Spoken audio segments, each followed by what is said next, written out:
Amado Señor, nos acercamos a ti en este día para seguir aprendiendo tu bendita palabra, Padre. Ayúdanos a tener los oídos abiertos, a no distraernos durante el tiempo de enseñanza, durante el tiempo de estudio, más que enseñanza, Señor, para que sea implantada en nuestros corazones la semilla pura de tu palabra, Señor.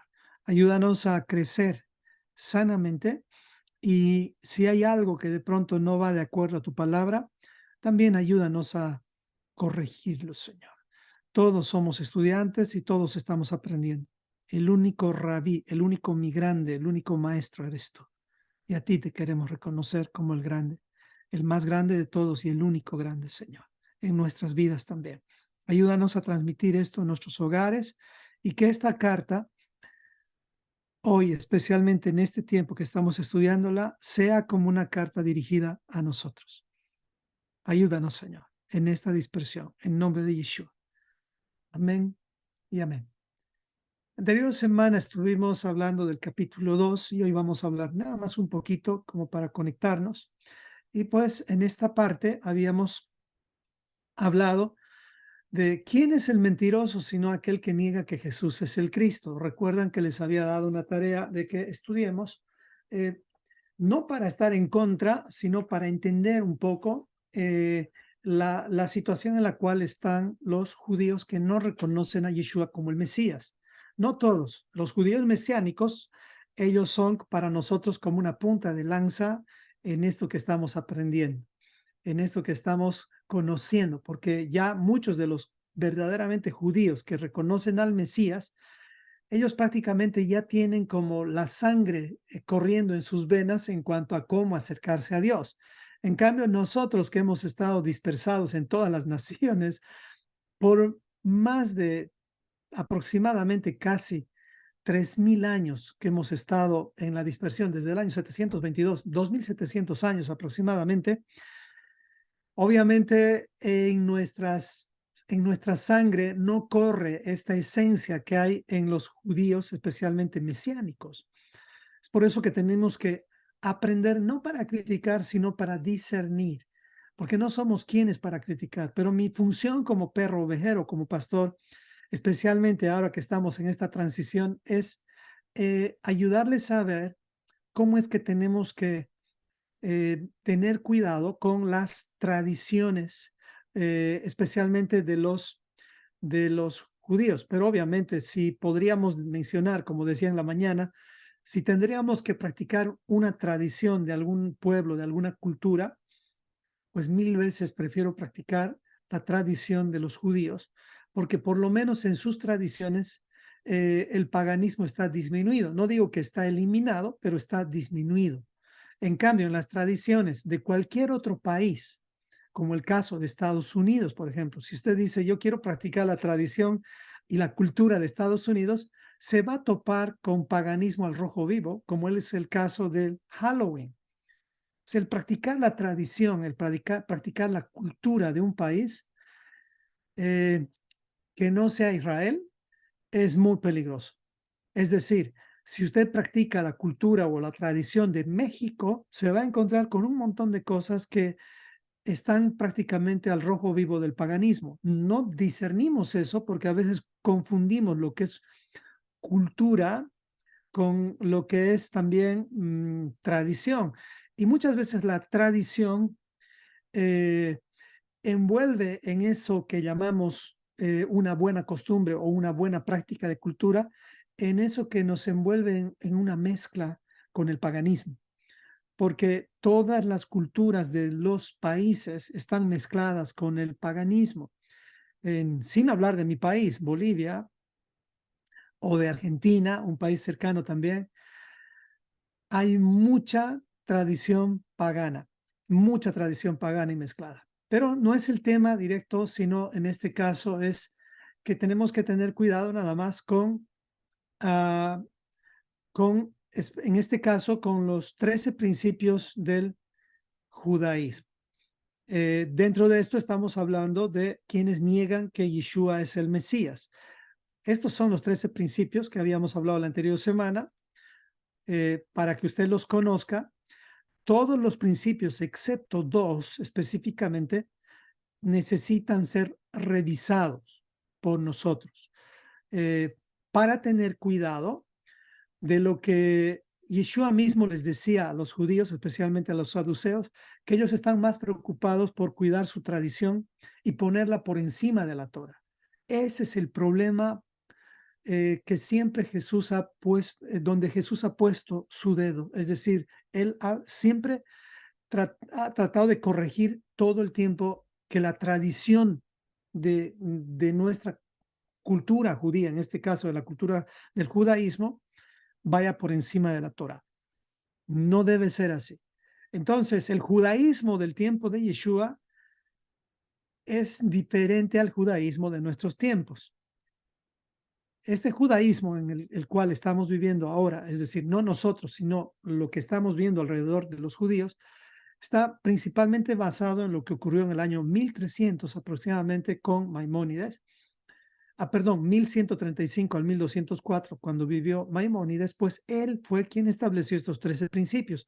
Y no lo hizo por específicamente mezclar las cosas o entregarnos principios que nos hagan confundir. Él lo hizo por proteger el tiempo en el cual se estaba viviendo en esa época. Sucede que el cristianismo había explosionado en cuanto al crecimiento y también el Islam. Y además que no solamente crecían, sino perseguían a los judíos. Y esto obviamente no ponía una buena imagen a la religión cristiana, porque para un judío, especialmente un niño judío, el cristianismo como tal es paganismo y está relacionado no con un amigo, sino con un enemigo en esencia. Yo estaba en una cena con ortodoxos e hice algunas preguntas, especialmente a los hijos de las personas que estaban ahí. Y pues ellos obviamente son enseñados de esa manera porque quieren protegerse de lo que pasó antes con ellos. Estos 13 principios, el número 6 específicamente, tengamos cuidado con este principio que dice que la revelación de Dios viene a través de los profetas de Dios. No está mal si uno entiende el pacto renovado, el Brit Hadashah. No estaría mal, pero lamentablemente con este principio se está anulando el Brit Hadashah o la revelación apostólica. Eso entendamos bien. En Efesios 2:20 dice que somos edificados sobre el fundamento de los apóstoles y profetas. ¿Se da cuenta? Fundamento de los apóstoles. ¿Cuál es el fundamento de los apóstoles? Pues los 27 libros del Nuevo Testamento, del Brit Hadashah. Y los profetas, ¿qué representan los profetas? Representan los 39 libros del Tanaj, o mal llamado Antiguo Testamento. Por lo tanto, nosotros tenemos que ser o aprender a ser edificados en base a los 66 libros de la Biblia, pero teniendo como piedra angular, es decir, interpretación única, la de Yeshua, pues Él es la piedra angular. ¿Qué representa Yeshua? Yeshua representa la interpretación de la Torah vigente para nosotros. ¿Por qué no seguimos a otro sumo sacerdote? Pues porque el sumo sacerdote, específicamente Caifás, específicamente aquel que rasgó sus vestiduras, en ese acto de rasgar sus vestiduras, estaba ya invalidando su sacerdocio, y es por eso que Yeshua toma el sacerdocio inmediatamente, pero en este caso el sacerdocio bajo el orden de Melquisedec. Este es el orden, o este es el orden que ahora está vigente a través de Yeshua. Nosotros estamos siendo discipulados por medio de este sacerdocio, el sacerdocio de Melquisedec. Es por esa razón que Él es la piedra angular.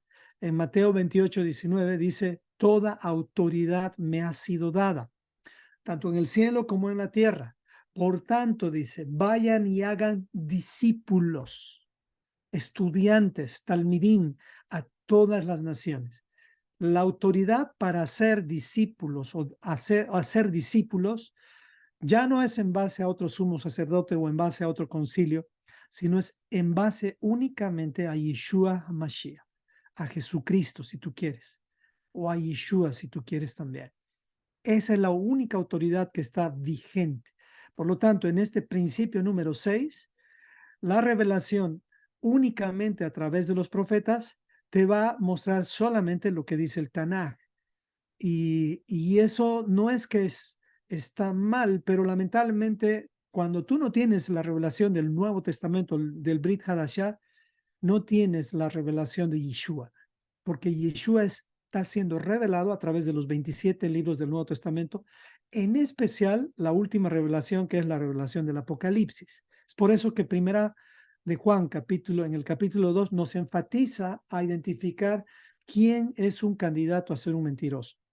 Entonces, todo aquel que niega al Hijo y al Padre, en este caso al Hijo, estaríamos hablando del Mesías como el que ya vino, el Ben Yosef, el hijo de José, el Mesías como Cordero de Dios.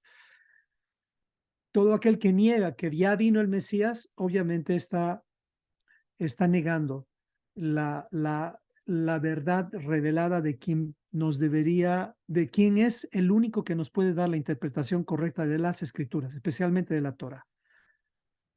Así que Él es nuestro único fundamento de interpretación de las Escrituras. No digo que con esto usted no escuche a nadie más. No, hay muchos sabios, así le llaman así se les llama a muchos rabinos sabios, que cuando hablan específicamente del Antiguo Testamento, tienen una revelación impresionante. Yo quedo impresionado con todos ellos. Pero cuando se trata de edificar mi vida y mi familia, es ahí donde yo les recomiendo que tengan nada más el cuidado, porque lamentablemente a medida que uno va enfocándose demasiado en este tipo de enseñanzas, va perdiendo de vista la revelación de Yeshua, y hay muchos que incluso han negado a Yeshua como el Mesías, o han ignorado o lo han puesto simplemente como los testigos de Jehová, como alguien más, un profeta más, o como los musulmanes. No cometamos ese error, porque la autoridad ha sido dada al Hijo de Dios. ¿Okay? El otro principio que necesitamos prestar atención dentro de los 13 principios del judaísmo es el principio número 12. Porque si usted lee los otros principios, por ejemplo, el número 1, la existencia de Dios, eso es un principio indiscutible. Dios es el creador de todo. Y aunque la Biblia tiene 1189 capítulos, si no me equivoco, solo 2 capítulos específicamente, más un poco de Isaías y Job, revelan el origen de la creación de este mundo o de la existencia de Dios. Dios mismo da por hecho su existencia en solamente 2 capítulos de la Biblia, Génesis 1 y Génesis 2. Él no está tratando de convencernos que creamos en que Él existe. Ese es un principio muy fuerte que está aquí dentro de lo que son los principios del judaísmo.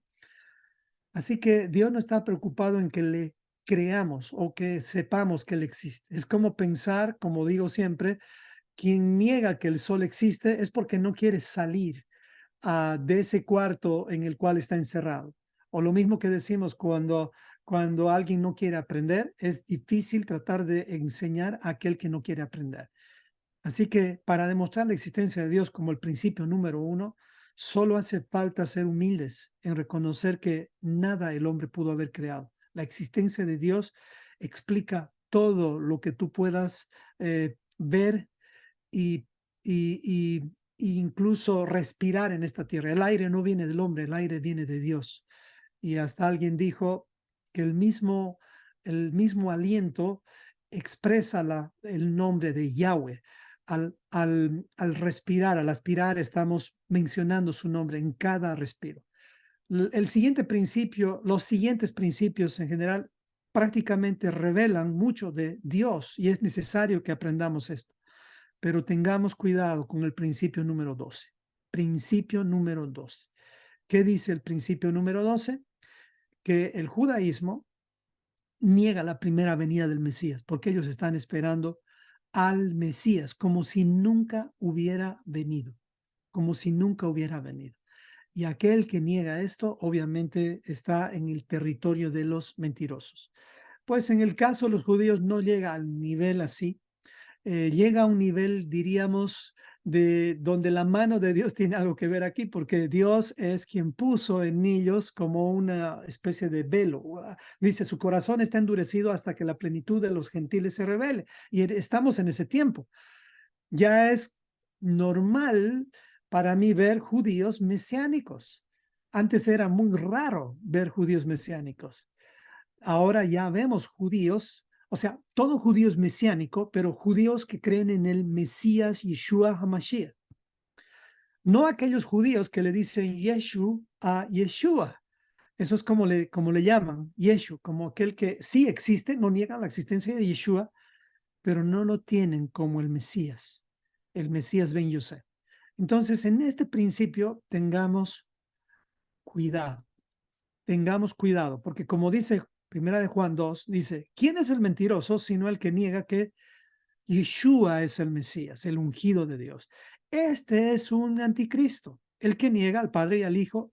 Todo aquel que niega al Hijo no tiene al Padre o la revelación del Padre. El que confiesa al Hijo tiene también al Padre. Imagínense si estamos hablando en este caso, del judaísmo, de los que no creen en Yeshua como el Mesías, ¿cómo estarán los demás? ¿Se da cuenta? ¿Cómo estarán los demás? ¿Cómo? Así que tengamos mucho cuidado con lo que estamos aprendiendo y escuchando en lugares donde no reconocen a Yeshua como el Mesías. Así que no podemos quitar nuestro único fundamento. Eso habíamos hablado la anterior semana. ¿Ok? Aquí están las 39 referencias que les había dado para que verifiquemos desde el Antiguo y Nuevo Testamento la, la veracidad de Yeshua como el Mesías, Ben Yosef o el Cordero de Dios que quita el pecado del mundo, no que cubre el pecado, sino que quita. Yeshua HaMashiach, Yeshua, nuestro Mesías, es quien inició los postreros días, es decir, los últimos tiempos, los últimos 2 días. Estamos en esos días ahora. Así que tenemos que prestar atención a este Mesías.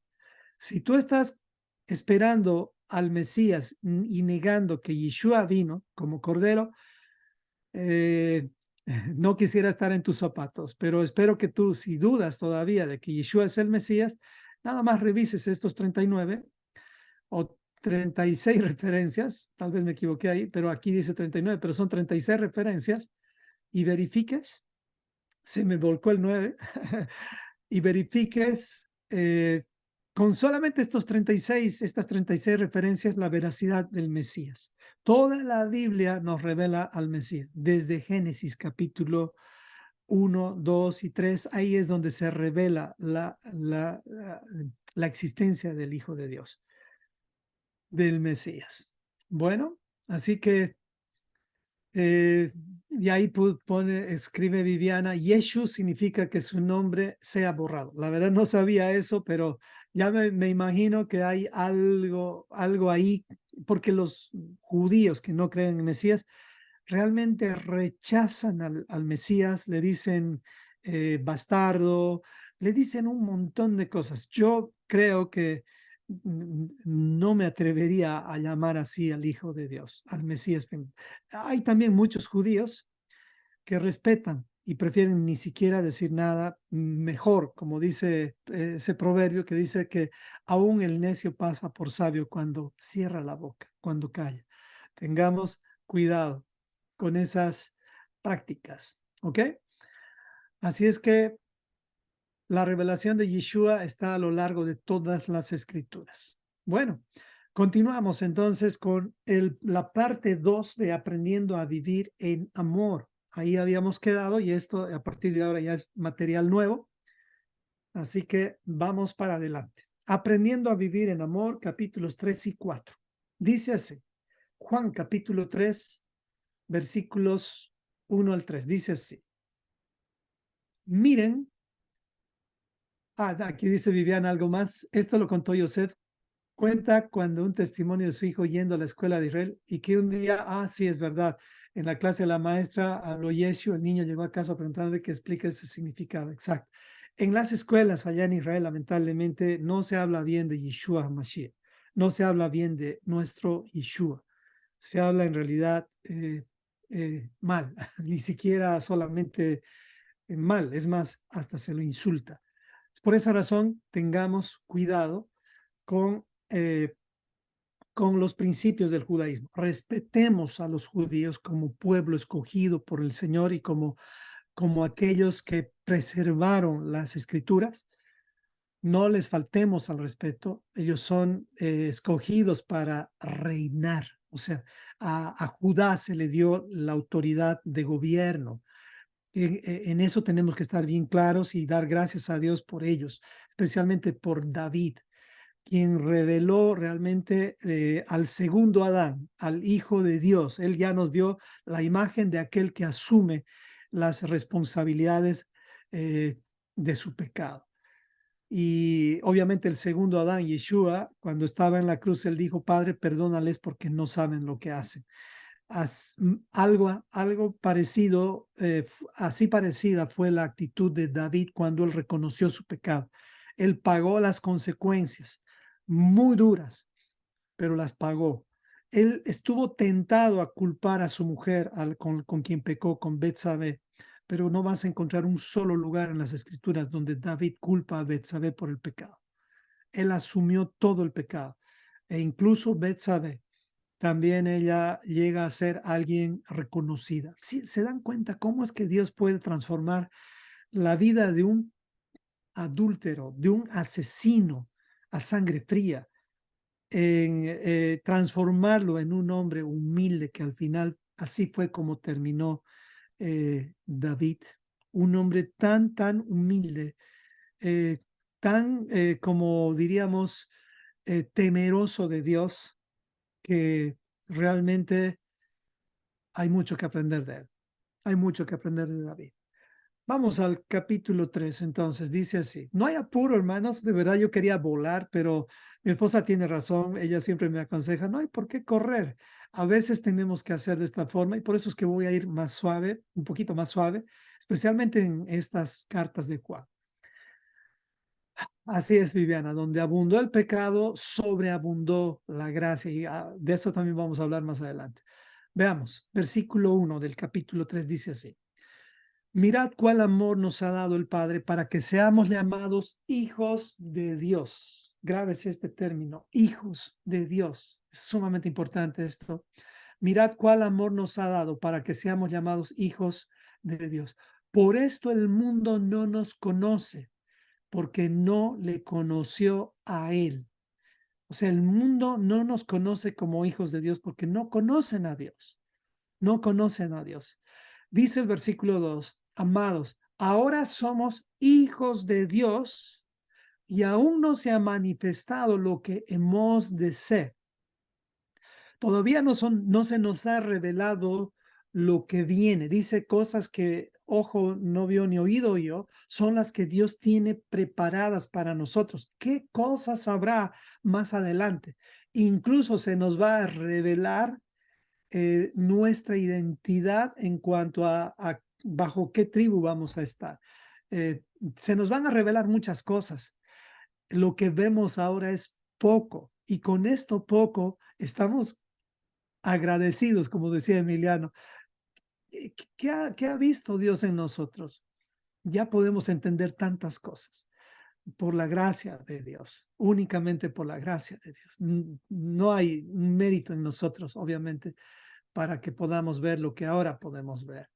Y como dice aquí, primera Juan, aquí dice Juan, pero es primera de Juan, dice, amados, ahora somos hijos de Dios y aún no se ha manifestado lo que hemos de ser, pero sabemos que cuando Él se manifieste seremos semejantes a Él, porque le veremos tal como Él es. Y todo aquel que tiene esta esperanza en Él, esto es importante entender, se purifica a sí mismo, así como Él es puro.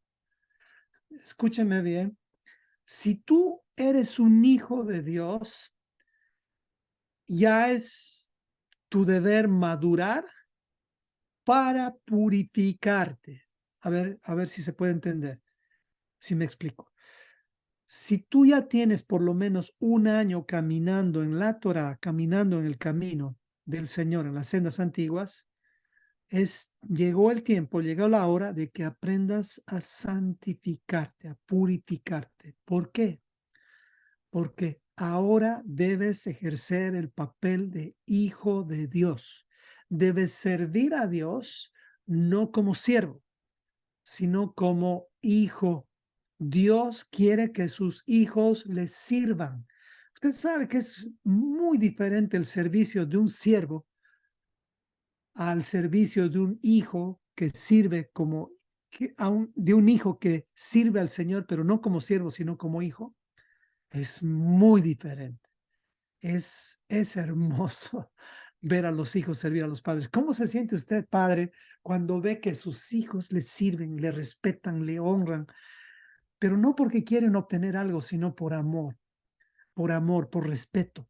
Se siente delicioso, delicioso. Entonces, la pregunta que nos vamos a hacer aquí es, ¿qué significa ser un hijo de Dios? Porque a lo largo de todas las cartas de Juan, usted va a encontrar la palabra hijo de Dios y probablemente nos vamos a quedar solamente en este término en este día. ¿Qué significa ser un hijo de Dios? A ver, me gustaría ver en el chat algunas respuestas. ¿Qué dicen? ¿Qué significa ser un hijo de Dios? ¿Qué dicen? O digo, perdón, no escucho, sino leo los comentarios. ¿Qué significa para usted ser un hijo de Dios? Y no le digo que lo diga desde la teología protestante grecorromana, porque ahí nos hemos hecho el harakiri, diríamos, nos hemos complicado demasiado la vida, porque el nacer de nuevo y un montón de términos que hemos mezclado en todo esto, pero el ser hijos de Dios es muy sencillo en realidad. Heredero, dice ahí alguien, dice ser obedientes a sus mandatos, leyes y ordenanzas. Sí, mucho de eso es verdad. Vamos a ir viendo en base a lo que ustedes ya han puesto eh, cómo es o qué significa ser un hijo de Dios. Lo vamos a poner en un término muy sencillo. Es, por ejemplo, en mi caso, eh, mis hijos son mis hijos porque son parte de mi familia. Vamos a dejarlo en ese concepto nada más. Mis hijos son mis hijos porque son mi familia. Esta es mi familia inmediata, inmediata, es decir, son mis hijos de la carne, son hijos naturales, hijos que no hemos, aún siendo adoptados, bueno, mis hijos no son adoptados, pero aún si hubiéramos adoptado hijos, nuestra paternidad tiene que ser tan buena que mis hijos, aún si tuviera hijos adoptados, ellos no noten que son extranjeros o extraños. Un verdadero hijo de Dios, aunque haya comenzado como gentil o como extranjero, si entiende bien a Dios, se va a dar cuenta que, como dice la escritura, ahora ya no hay judío ni griego. Ya no. Todos somos iguales delante de Dios, porque Dios no hace acepción de personas. Él solamente quiere ver en nosotros que entendemos lo que significa ser parte de la familia de Dios. Y hay algunos ya lo dijeron. Y voy a comenzar diciendo, por ejemplo, si yo teniendo mis hijos pequeños, especialmente, vamos a decir de 5 o 10 años, si yo quisiera disciplinar a mis hijos, yo lo puedo hacer porque soy padre y ellos reciben la disciplina, así como reciben las recompensas. ¿Me explico? Porque soy un padre. Todo padre que no disciplina a sus hijos está negando su paternidad, está rechazando su función de padre. Hay muchos padres, muchos, especialmente padres jovencitos, que no han sido educados tal vez en un buen ambiente con sus papás, donde ellos dicen, vamos a dar a nuestros hijos todo lo que nosotros no recibimos. Y cometen el error, déjenme decirles así, de no darles chancletazos. Suena como que estoy hablando, pero déjenme explicarle un poquito más. Este término especialmente lo entienden en Sudamérica. Los chancletazos implican disciplina. Y sí, hay ciertos golpes, pero obviamente golpes permitidos, como dice la escritura. No les estoy. La escritura cuando habla de azotes no está tratando de darnos una parábola, es exactamente castigo físico, pero no a toda edad. sí debe haber eso y en un lugar del cuerpo, en el tercer oído. Si usted no sabe cuál es el tercer oído, pues el lugar es el lugar más acolchonadito del cuerpo, especialmente cuando somos niños. Bueno, entonces existe ese tercer oído. Es el tercer oído, digo, porque a veces no escuchamos por este oído y eso nos sale por el segundo oído, pero cuando viene el tercer oído, esa palmadita en el tercer oído, ahí sí prestamos atención. ¿Quién no tuvo esa experiencia? A eso le llamo chancletazo, si usted quiere, pero todos hemos aprendido a escuchar así. Yo escuchaba a mi mamá cuando ella ya hablaba en otro tono, ya sabía que iba a volar una escoba, ella era modista o una regla. Gracias a Dios nunca me tiró con una tijera, pero sí alguna vez recibí un reglazo y tenía una puntería tremenda mi mamá y mi hermana también a propósito. Bueno, tengo algunas marcas en la cabeza y en el cuerpo que ahora las valoro más, obviamente, porque aprendí algunas cosas. Entonces, es el ser hijo implica eso, implica ciertas mm, cosas que tú no puedes hacer con alguien que no es hijo. Entonces, si un hijo, o sea, si ser un hijo significa ser parte de la familia de Dios, la pregunta sería, ¿y quién es esa familia? ¿Será la iglesia que está en todo el mundo, la iglesia católica, la iglesia protestante? ¿Quién es esta familia? ¿Quién es esta familia de Dios? ¿Quién es este pueblo de Dios? Pues es muy sencillo. No es que, como tú preguntarías ahorita, o me hubieras preguntado a mí, me voy a poner como ejemplo, hace más de 5 años, porque 4 o 5 años estoy en este camino, gracias al Señor. Si tú me preguntabas quién es la esposa, yo te iba a dar una explicación teológica, pero al final te iba a confundir. Eso es lo que está sucediendo en muchos lugares. Si tú preguntas quién es un hijo de Dios, te van a dar una explicación teológica, pero al final vas a terminar confundido, porque en realidad la Biblia nos explica bien quién es un hijo, quién es parte de esta familia. Y lo dice así, Éxodo 4:22. ¿En qué ambiente estamos? En el ambiente en el cual Moisés está siendo enviado a buscar a los hijos, enviado a Egipto nuevamente. Ya pasaron los 40 años y Moisés ya tiene la instrucción de Dios para recuperar a los hijos. Miren lo que Dios le dice a Moisés para que le diga a Faraón. Presta atención a esto, dice así. Le dice, entonces dirás a Faraón, así dice el Señor, Israel es mi hijo, mi primogénito.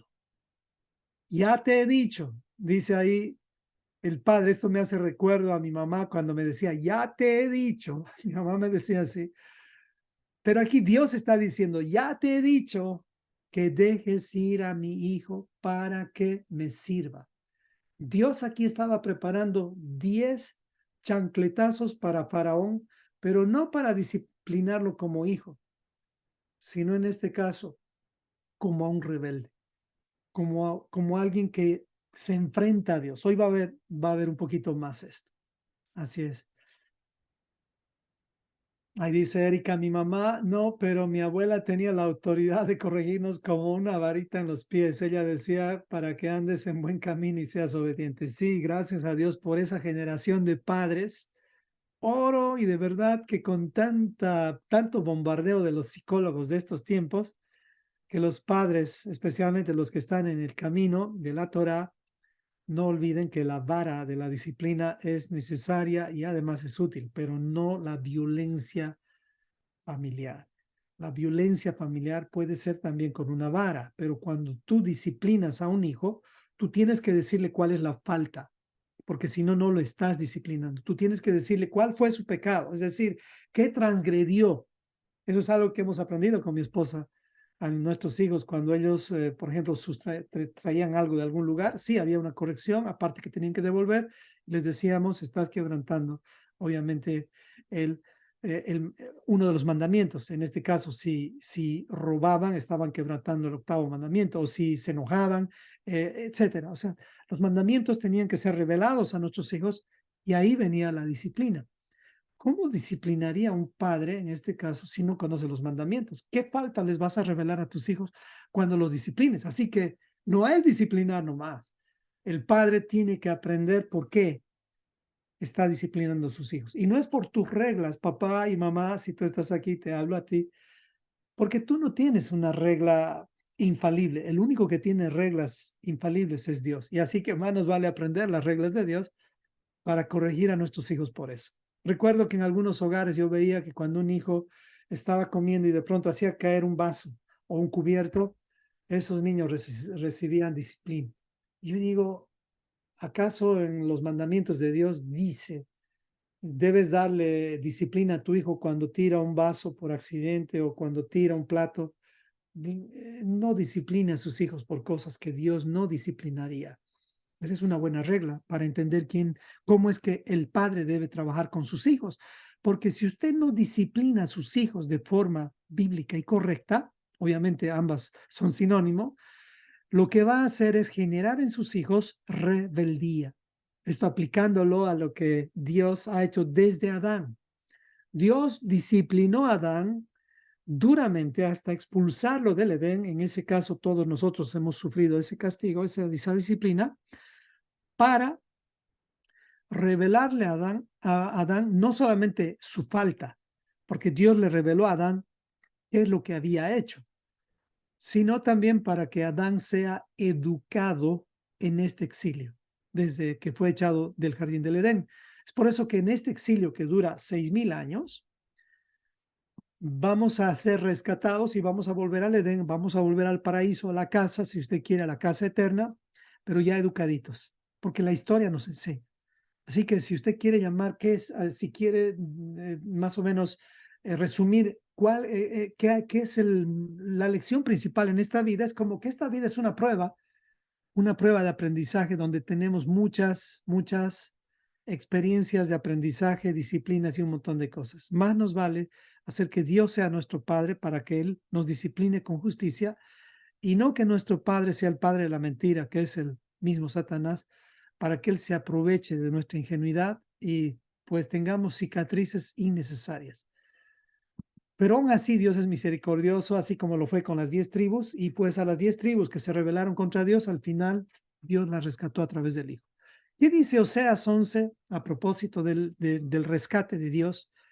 Dice así, cuando Israel era muchacho, vamos a entender esta parte, cuando Israel era dependiente, un muchacho es dependiente, o sea, esclavo, ese es el contexto bíblico aquí, cuando Israel era esclavo, yo lo amé en Egipto, cuando él estaba allá, yo lo amé, y de Egipto llamé a mi hijo.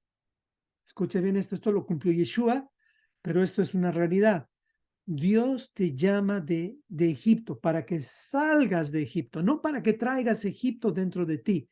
Es verdad, va a haber Egipto todavía dentro de nosotros, así como a Dios le tomó 40 años quitar el Egipto que había en el corazón de los israelitas, 40 años le tomó un día sacarlos con Pesaj de Egipto, pero 40 años tomó sacar Egipto del corazón de las personas. Y solo dos pasaron la prueba, Josué y Caleb. Pero cuando Israel era muchacho, yo lo amé. Dios nos ama. Dios ama a sus hijos. Tú amas a tus hijos aunque ellos estén en pecado. ¿Sí o no?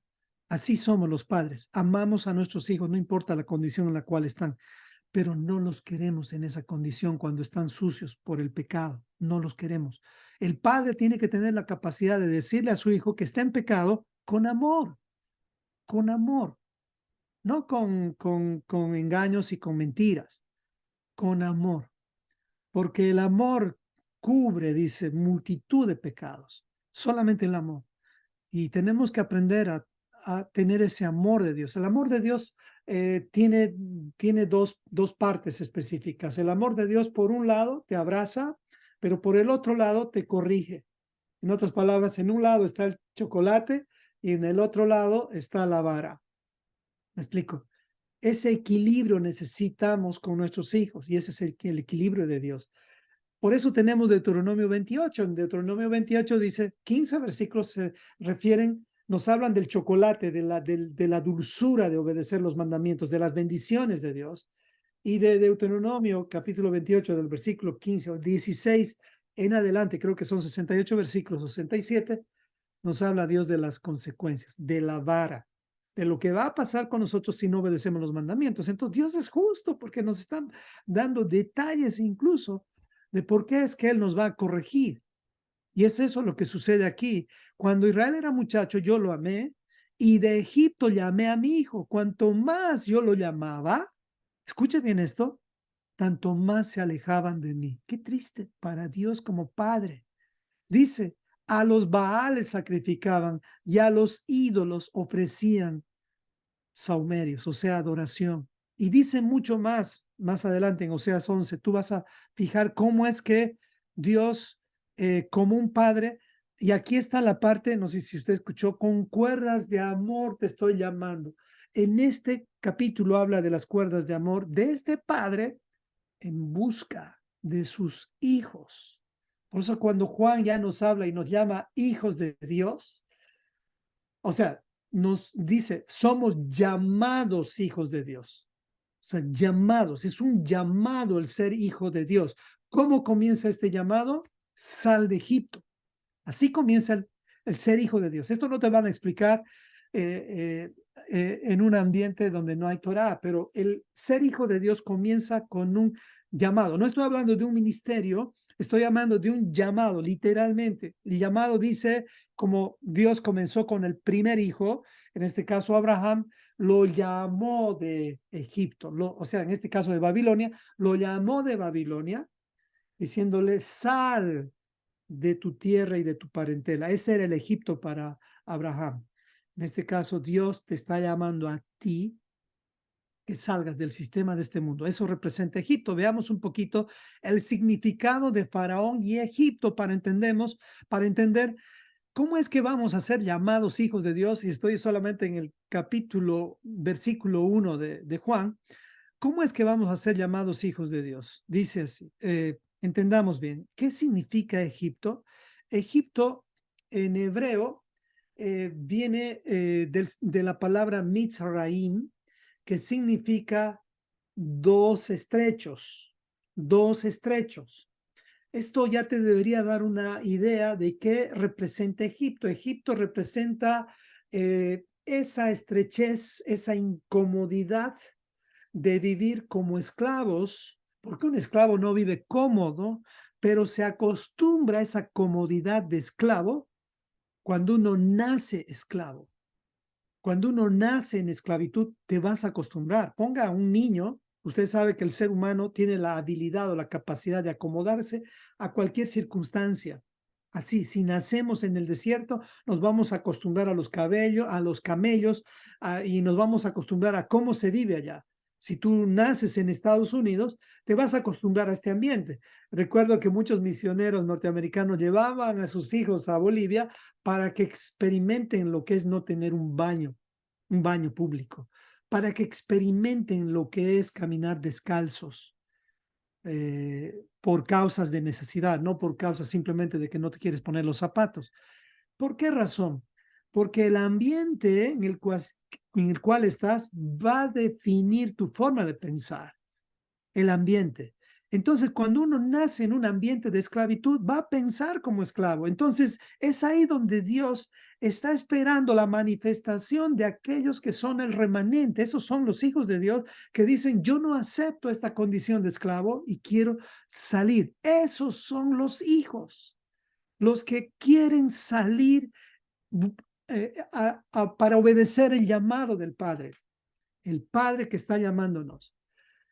Salir de la estrechez, salir de Egipto. ¿Qué representa Egipto? Un poco más. Y esto es importante.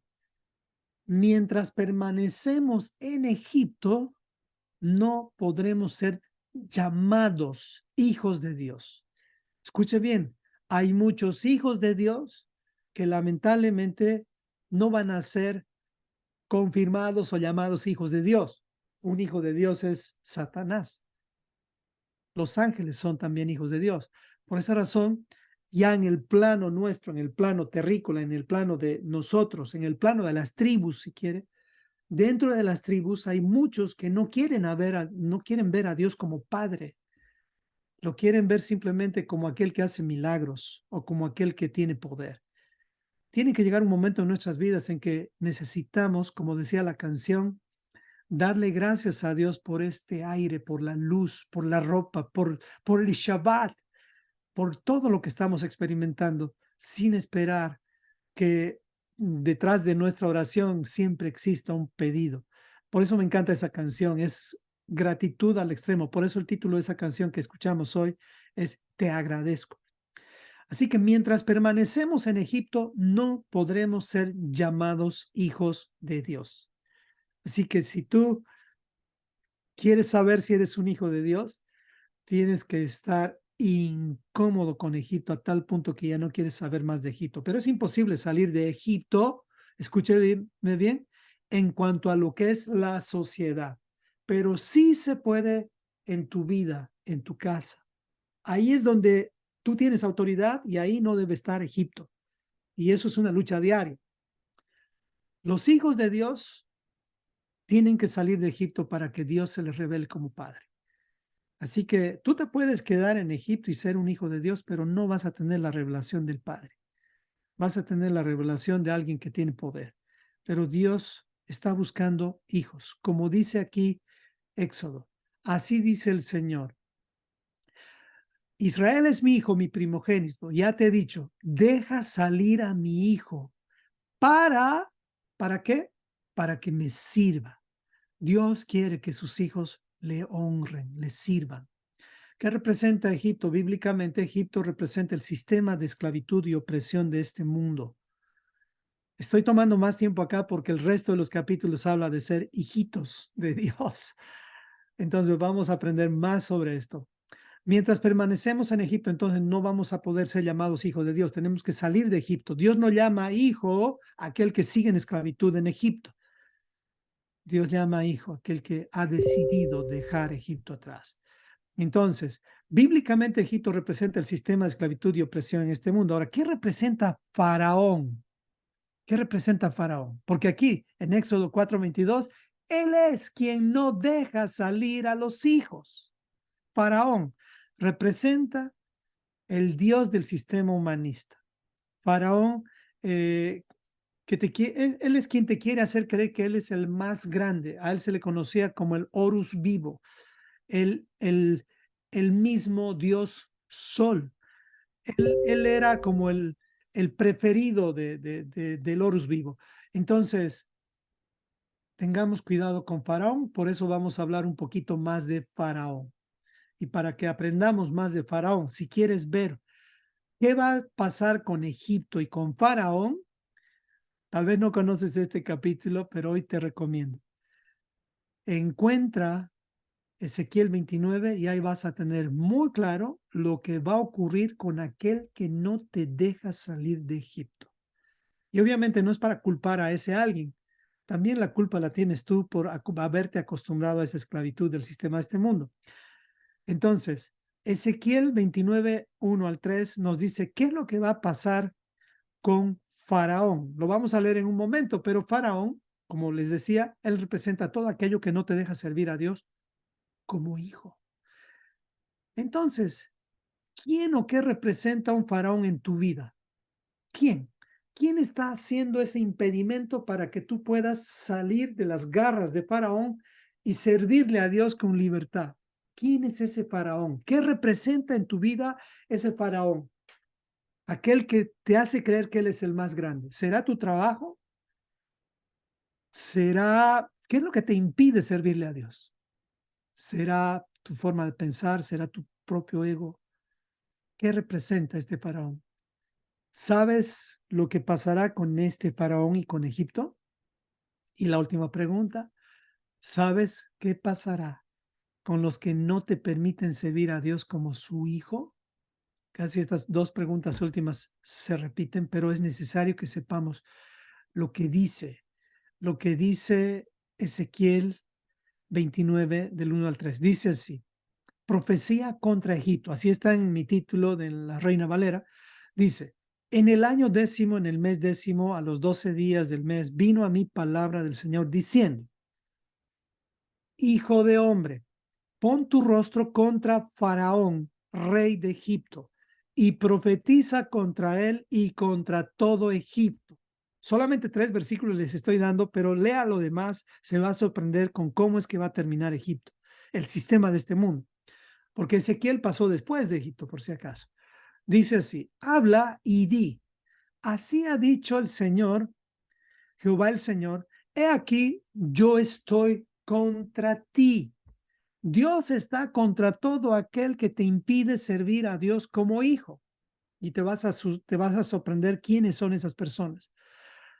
Contra ti estoy, dice Dios, Faraón, rey de Egipto, el gran dragón que yace en medio de sus ríos, el cual dijo, miren lo que dice Faraón: mío es el Nilo, pues yo lo hice.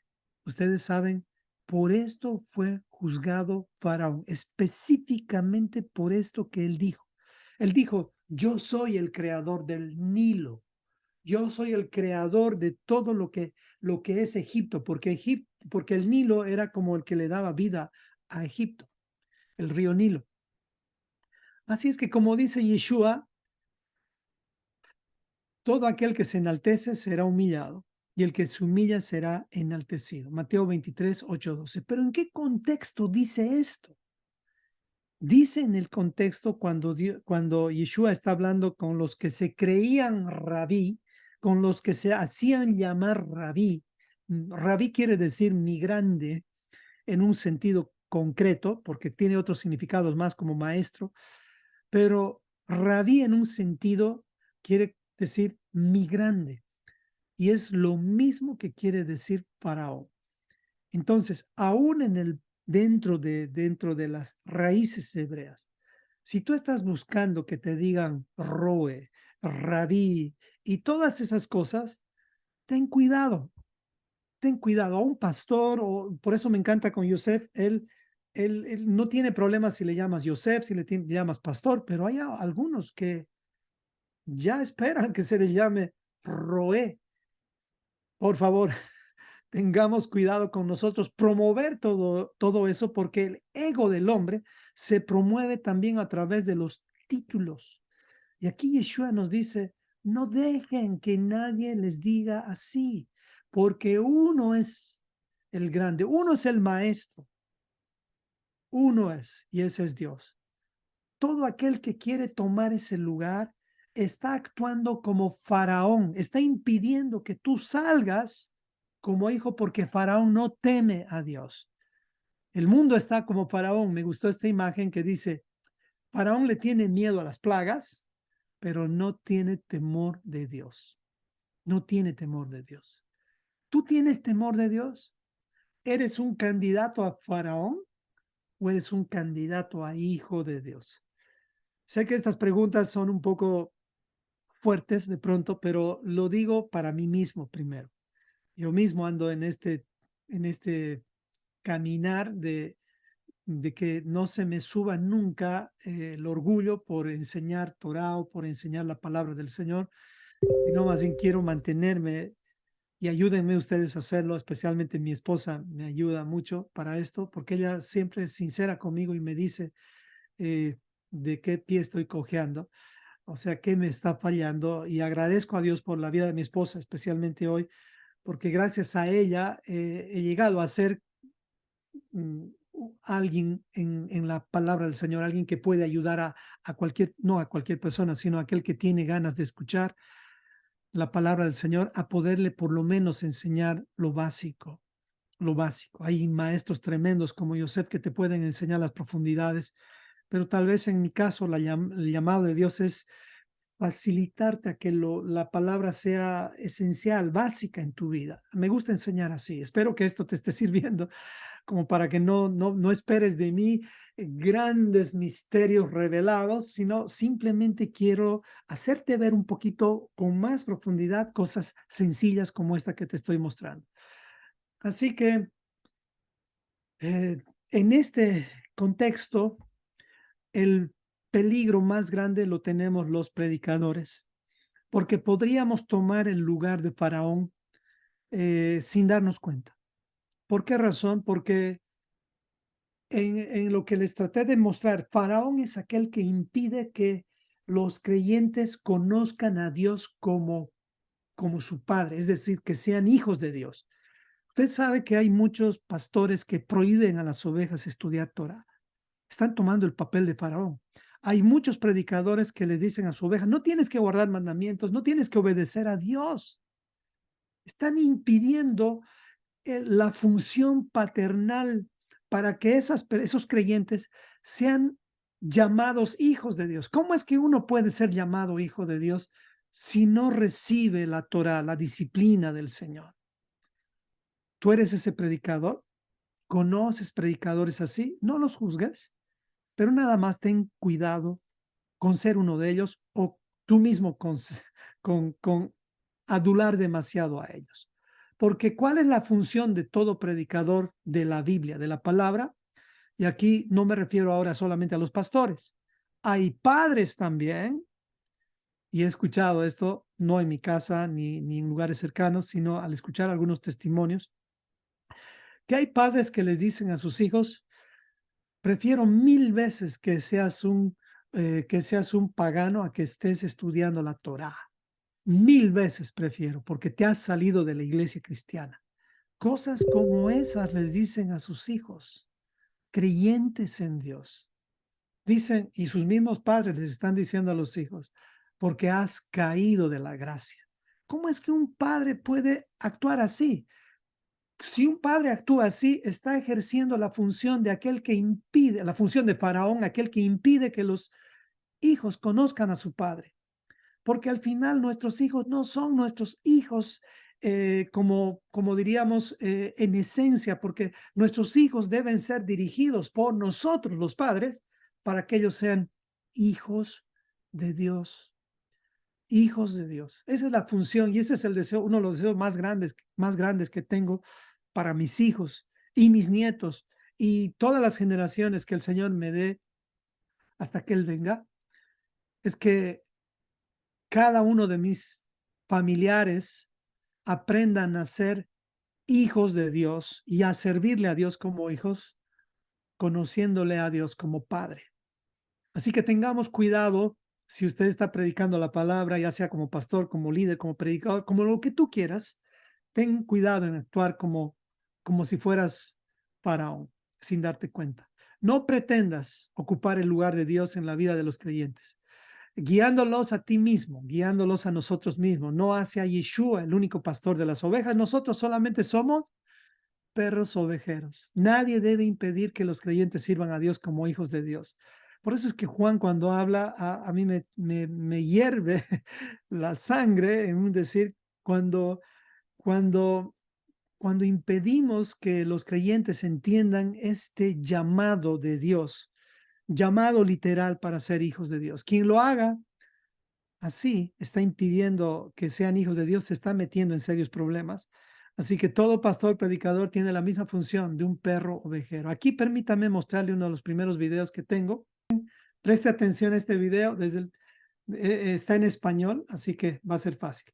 Fíjese bien, ahí va. Esta es la función de los predicadores, prácticamente así. Ahí va. A las afueras de Melbourne, el granjero David tiene 500 ovejas. Es un trabajo imposible para David, pero no para sus increíbles perros ovejeros. ¿Cómo arrean ovejas los perros? Este es el equipo de ensueño de pastoreo de ovejas. El líder de la manada es Chickers, una cruza de Border Collie de 13 años. Le siguen Kelpies, de 4 años, Cisco, Pilar y Blue Tag. Súbete. Y por supuesto, el granjero David. Sube, Pilar. Bien hecho. Están muy interesados en ver algunas ovejas ahora, supongo, ¿no es así? Hay 344 razas oficiales de perros, pero solo 40 pueden hacer lo que estos chicos hacen. Eso es porque comparten un instinto para la caza en manadas, Dirigen a la presa del rebaño antes de matarla, pero los pastores como David han descubierto cómo aprovechar esa energía y ese instinto de los perros. Los perros son cazadores por naturaleza y se trata de frenar ese instinto de caza. Se trata de reducir ese instinto asesino en ellos y simplemente aprovechar el instinto de pastoreo que va con el comportamiento de las manadas. Los perros de esta raza son naturalmente obedientes, y el granjero David usa esto para atemperar su instinto de matar. Desde que tiene 1 año, una vez transcurridos esos días de cachorro juguetón, los perros de pastoreo son entrenados para obedecer al líder de la manada, siempre recompensado por obedecer las órdenes de los perros superiores. El mejor perro aquí es el granjero David, y el granjero David dice que las ovejas están estrictamente fuera del menú. Los perros se acercan a las 500 ovejas. Mientras lo hacen, las ovejas se juntan por seguridad. Si los perros se acercan demasiado, las ovejas se dispersarán. Pero si se alejan demasiado, el rebaño puede dividirse en grupos más pequeños. Puede parecer que las ovejas se están cuidando entre ellas, pero no lo están. Cuando se acurrucan así, se comportan egoístamente, asegurándose así que haya otra compañera entre ellas y los perros. Esto hace que cada oveja egoísta quiera dirigirse al centro donde es más seguro, lo que mantiene a todo el rebaño moviéndose en espiral. Ahora tienen a las 500 ovejas en un rebaño manejable. Deben trasladarse por casi 5 kilómetros de campos y puertas y finalmente hacia los corrales. Chequen es el perro que lidera. Acaba de volver a la manada para recordarle a los otros perros que tienen un trabajo que hacer. Nuevas investigaciones han demostrado que los perros ovejeros recorren constantemente el rebaño en busca de huecos que se abran entre las ovejas. Si lo ven, se posicionan ahí para desalentar cualquier movimiento de ovejas lejos del rebaño principal. Nada de dramas. Pero los perros no están en piloto automático y desde donde están no pueden ver a todo el rebaño. El granjero David puede verlo todo y sabe a dónde quiere que vayan sus ovejas. Silba instrucciones a diferentes perros. Para el oído no entrenado, un silbido suena igual que el siguiente. Pero para la audición superfina de un perro, varios silbidos del granjero significan cosas diferentes. Con un cambio sutil en el número de silbidos, el granjero puede hacer que los perros se muevan a la derecha y que se muevan a la izquierda.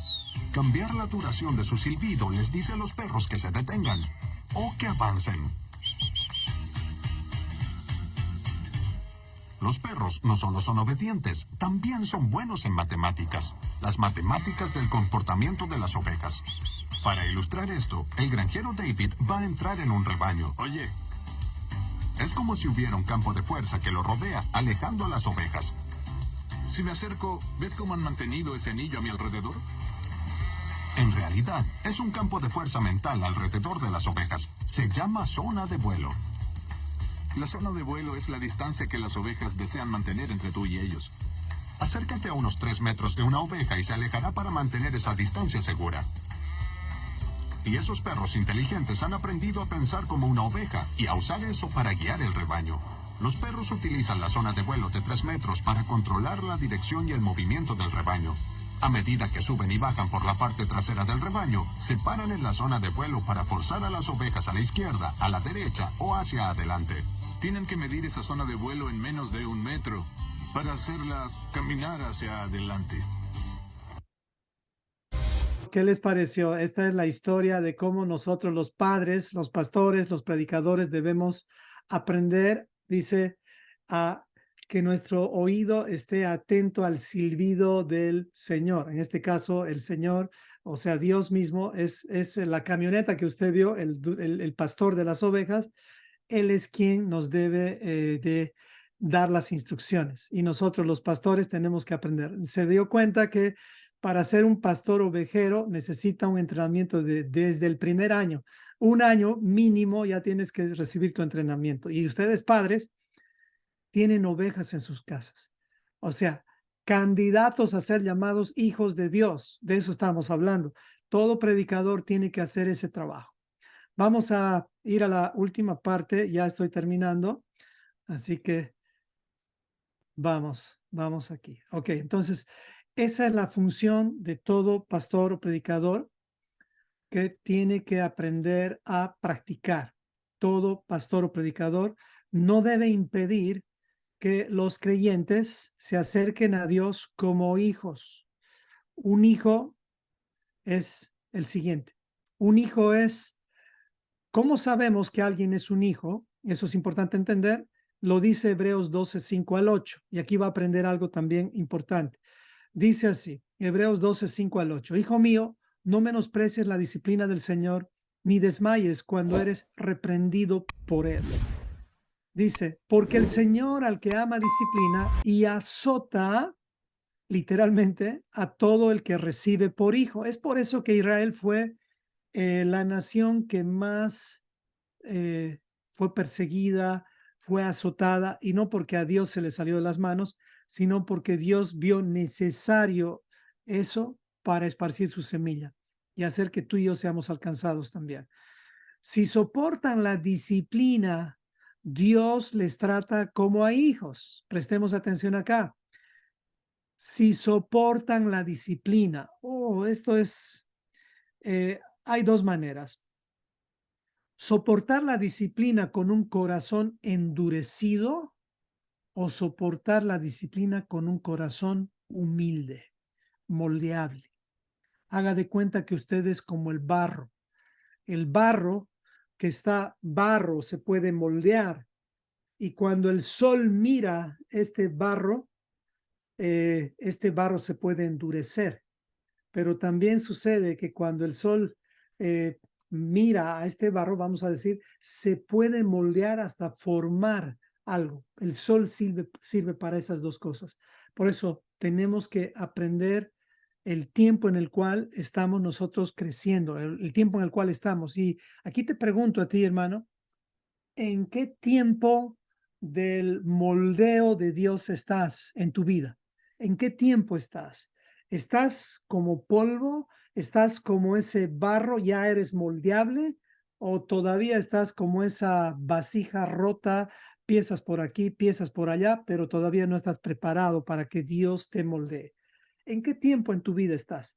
Si tú te das cuenta que estás en el tiempo en el cual eres puro pedazos, llegó el tiempo para pedirle al Señor que te haga polvo en su amor, que te, que te haga humilde, que te enseñe esa humildad no a causa de las pruebas, sino a causa del temor. Usted sabía, uno puede ser humilde a través de las pruebas, es verdad, pero también puede ser humilde a través del temor que desarrollas de Dios.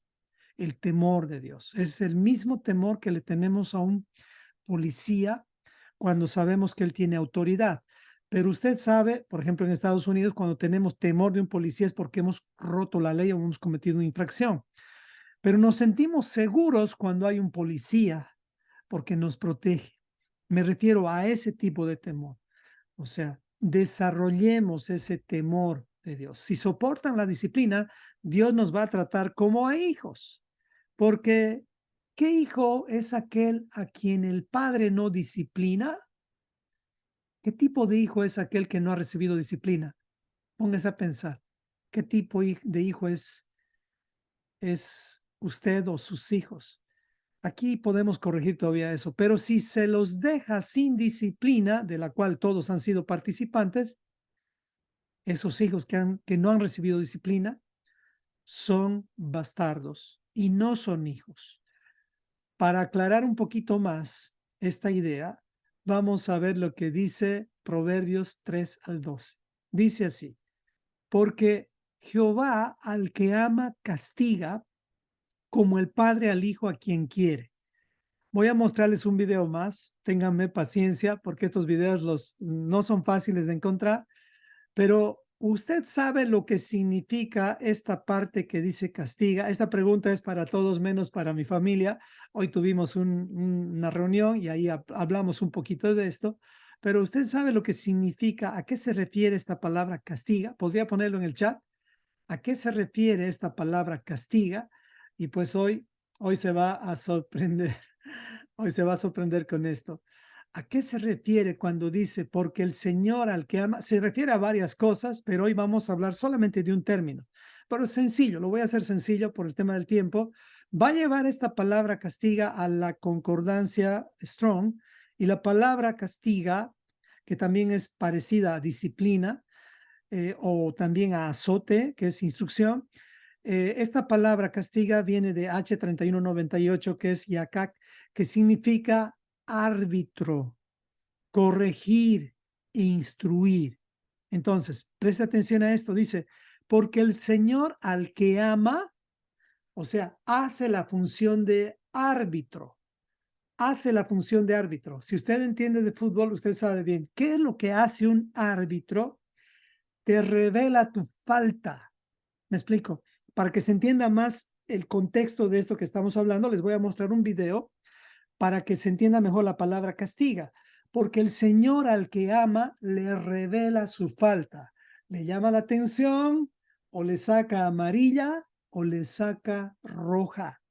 ¿Y usted sabía que el árbitro tiene autoridad aún sobre los perros ovejeros, es decir, sobre los entrenadores? El árbitro tiene esa autoridad. El árbitro puede sacar tarjeta roja aún al perro ovejero. Así que si usted es perro ovejero, más te vale nunca ir por encima de la Torah. Ok, vamos a ver unos segundos nada más este video. Permítame a ver si lo puedo encontrar. Así que téngame paciencia, por favor, y con esto ya vamos a terminar.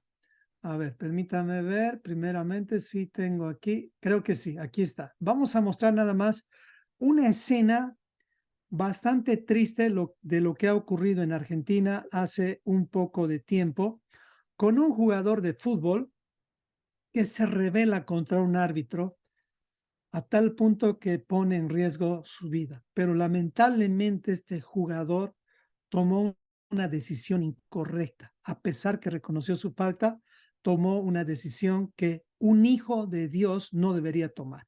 Así que veamos este ejemplo. Ok, ahí está. Esta vez lo encontré rápido y pues veamos. Vamos a ver este ejemplo hasta nada más un ratito, ¿ok? Es largo el video, yo lo voy a cortar. Permítame ver. Vamos a ver, sonido, todo bien. Ok, ahí va. Lo tenemos justamente a Dimitri, que es el jugador que agredió al árbitro. Bueno, para ver, Dimitri, ¿cuál es tu versión? En principio lo que se ve es una brutal agresión simplemente por una decisión deportiva. Sí, sí. La verdad que estuve mal, Esto es lo que hizo. lo admito. Lo pateó Eh, así, al árbitro. Fueron esos 5 minutos que yo no me pude controlar y reaccioné así hacia el referee. Sé que estuve mal, pero tampoco son las cosas como dicen. ¿Qué cosas no son como dicen? Nosotros estamos compartiendo las Empieza a poner imágenes, en las excusas. imágenes se ve todo bastante claro. Fíjense una vez más. Sí, yo tenía enojo y la única explicación que puedo dar es que estaba enojado. Le dio de No lo pude patada. controlar a eso. Perfecto. Ok, fíjense bien. Ahí nada más este ejemplo. Lo puedes ver más ampliamente tú después. Pero voy al ejemplo que les estoy dando aquí. Ya con esto terminamos. No voy a poder avanzar más, pero permítame terminar con este ejemplo. Entonces, la palabra castiga hace referencia a un árbitro, a un árbitro. O sea, Dios tiene la autoridad para sacarte tarjeta amarilla, roja o foul. Y esa autoridad la ha delegado el Señor, obviamente, a sus hijos. Y sus hijos, en este caso yo soy un hijo de Dios, un perro ovejero también, un pastor, puedo usar esa autoridad, especialmente con mis propios hijos, mostrarles su falta. Pero el error más grande es que, aunque ustedes no lo crean, este jovencito no reconoció su error. ¿Y saben qué es lo que hizo al final? No sé si alguien ya vio esta noticia. ¿Alguien sabe en qué terminó este jovencito? Puede ponerlo en el chat si alguien sabe. ¿Cuál fue la decisión que tomó al final este jovencito? No sé si prestaron atención al video o también tal vez ustedes lo investigaron, pero bueno, vamos a terminar ahí. Exactamente. Este jovencito se quitó la vida. ¿Me explico? ¿Cuál es el problema aquí? Y es lo que siempre trato de decirles.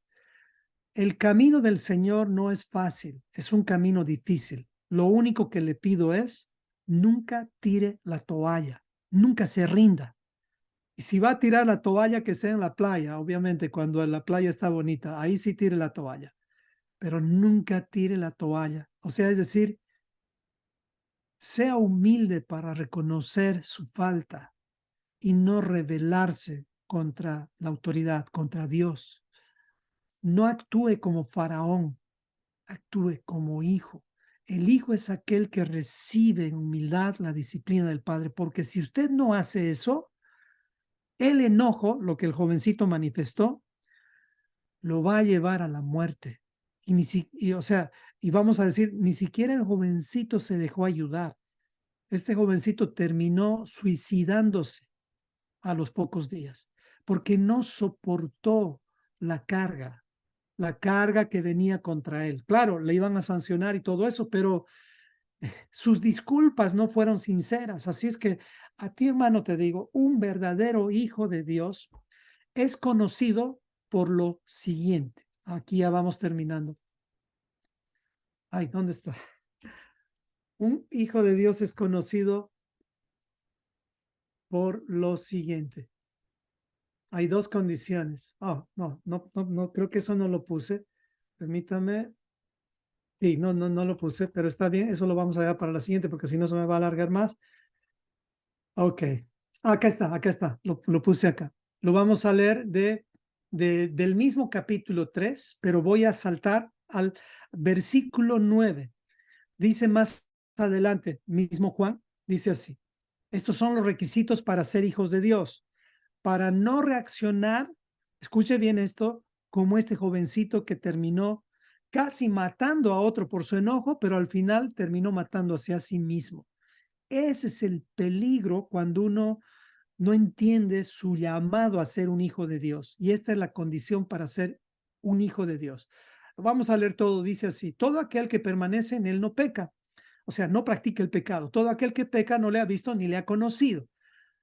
Hijitos, nadie les engañe. El que hace justicia es justo como él es justo. El que practica el pecado es del diablo, o sea, su padre es el diablo. El que practica el pecado, el que transgrede la ley de Dios, el que transgrede la Torá. Porque el diablo transgrede desde el principio. Para esto apareció, una vez más, el Hijo de Dios, para deshacer las obras del diablo. Esto es lo que estoy tratando de hacer hoy. Todo aquel que es nacido de Dios no practica el pecado, o sea, no transgrede la Torá, porque la simiente de Dios germina en él, o sea, permanece en él y se queda. Así es la simiente de Dios y no puede pecar. O sea, tú ya sabes lo que es pecar porque es nacido de Dios. Aquí están las dos claves importantes de las cuales hablaba. En esto se manifiestan los hijos de Dios y los hijos del diablo. Todo aquel que no hace justicia, condición número 1, requisito número 1, dos requisitos para ser hijos de Dios, y perdón, ahí lo repetí. Número 1 es no hacer justicia. Es decir, ¿qué quiere decir no hacer justicia? No conocer los mandamientos de Dios y no practicarlos. ¿Cómo puedes practicar los mandamientos de Dios si no conoces los mandamientos de Dios? Eso tiene que ver con la justicia de Dios, conocer a Dios a través de los mandamientos. Condición número 2, si tú no amas a tu hermano, o sea, en esto dice que serán conocidos mis discípulos, si tuvieran amor los unos con los otros. En otras palabras, hay dos condiciones esenciales para ser hijos de Dios. Número 1, conocer los mandamientos de Dios y aplicarlos. Por eso dice hacer justicia. Y número 2, amar a nuestros hermanos. Si nos enojamos con ellos, no los matemos. O sea, que el sol no venga sobre nosotros. Es decir, nos enojemos, pero no no hasta el día siguiente. O sea, si nos enojamos, resolvamos rápido ese problema, porque si no vamos a terminar matando, asesinando o suicidándonos. Hasta aquí hemos llegado. Es bastante información, hay mucho más, pero creo que nada más hasta aquí porque quería dar el contexto especialmente de lo que es ser un hijo de Dios. Voy a pedir a mi esposa que cierre este día en oración. Amén. Wow, yo me quedo con que un verdadero hijo de Dios es aquel que recibe con humildad la corrección. Amén. Fácil recibir corrección, pero esa es la característica que tenemos que tener si somos hijos, que recibamos la corrección. Acompáñenme a orar, hermanos. Dice. Padre amado, te damos gracias por las escrituras del Antiguo Testamento, que es el Nuevo Testamento codificado. Y gracias por las escrituras del Nuevo Testamento, Sí, que Señor. es como el Antiguo Testamento revelado. Gracias por Jesucristo, la piedra angular sobre la cual reposa toda nuestra fe. Sí, Señor. Gracias por tu amor que nos ha hecho hijos tuyos. Y como hijos recibamos tus palabras, guardemos tus mandamientos, que inclinemos nuestro corazón a la prudencia, que soportemos tu corrección y disciplina, que seamos Israel, el que escucha, que seamos siervos útiles, que salgamos de Egipto y saquemos Egipto del corazón, que no practiquemos el pecado, que amemos primero a ti y luego a nuestro prójimo. Sí, Señor. Hagamos muy claro la definición de pecado, que es la infracción de tu ley, tu instrucción, tu constitución, tu Torah. Gracias, amado Padre, por cada persona aquí conectada. Bendecimos sus vidas y que esta palabra haya caído en buena tierra. Oramos por la restauración de las dos casas y por tu pronto retorno. En el nombre de Yeshua. Amén y amén. Amén y amén, familia.